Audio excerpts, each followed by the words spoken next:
अटल सेतु जो पुल नहीं करिश्मा है, और अब इसी पुल के जरिए समंदर के ऊपर मुंबई आपको चलती हुई नजर आएगी।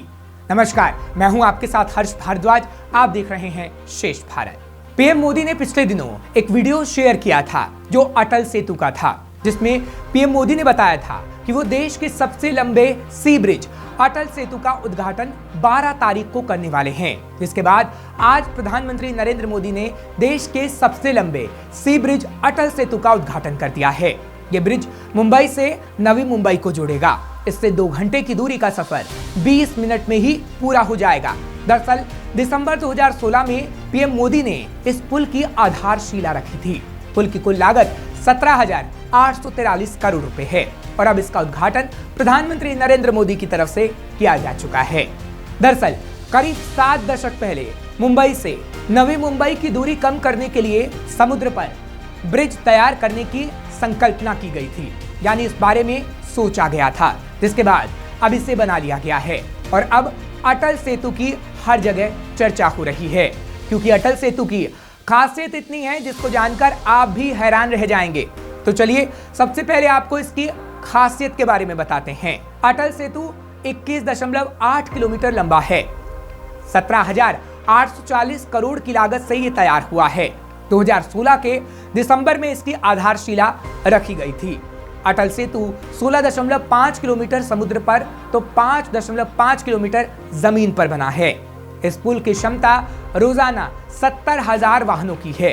रोज करीब 50,000 वाहनों के गुजरने का अनुमान है। पुल के उपयोग से हर साल 1 करोड़ लीटर ईंधन की बचत होने का अनुमान है।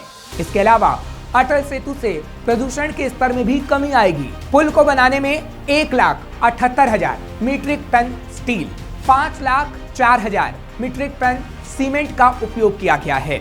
ब्रिज पर 400 सीसीटीवी कैमरे लगाए गए हैं। पक्षियों और समुद्री जीवों की सुरक्षा के लिए ब्रिज पर साउंड बैरियर और एडवांस लाइटनिंग की गई है। ब्रिज की लाइफ 100 साल होगी। तो अब आप समझ गए होंगे कि आखिर अटल सेतु की खासियत कितनी है, और तो और लोगों की सुरक्षा को देखते हुए कुछ जरूरी गाइडलाइंस भी जारी की गई हैं। इसके तहत ब्रिज पर मोटरसाइकिल, मोपेड, तिपहिया वाहन, ऑटो और ट्रैक्टर नहीं चलेंगे। 4 व्हीलर, मिनी बस और 2 एक्सल व्हीकल की मैक्सिमम स्पीड 100 किलोमीटर प्रति घंटा निर्धारित की गई है। ब्रिज की चढ़ाई और उतार पर स्पीड 40 किलोमीटर प्रति घंटे से ज्यादा नहीं होगी। पुल पर एक तरफ का टोल 250 रुपए प्रति कार तय किया गया है, वहीं दोनों तरफ का टोल 375 रुपए प्रति कार होगा। यानी पहले से ही सब कुछ तय कर लिया गया था, क्योंकि इस पुल को बनाने के लिए पिछले कुछ सालों से ही नहीं बल्कि कई सालों से प्रयास किए जा रहे थे। दरअसल पुल के बारे में पहली बार 1962 में स्टडी की गई थी। 1994 में इसकी रिपोर्ट बनाई गई। हालांकि इसके बाद भी प्रोजेक्ट का काम अटका रहा, लेकिन 2006 में इसका टेंडर जारी किया गया, लेकिन काम नहीं हो पाया। जिसके बाद 2016 में प्रधानमंत्री नरेंद्र मोदी ने इस पुल की आधारशिला रखी, जिसके बाद धीरे धीरे इस काम को आगे बढ़ाया गया और 2017 में Mumbai metropolitan region development authority और जापान इंटरनेशनल कोऑपरेशन एजेंसी के साथ एग्रीमेंट साइन किया गया। अप्रैल 2018 में इस प्रोजेक्ट का काम शुरू कर दिया गया, जिसकी डेडलाइन अगस्त 2023 तय की गई थी।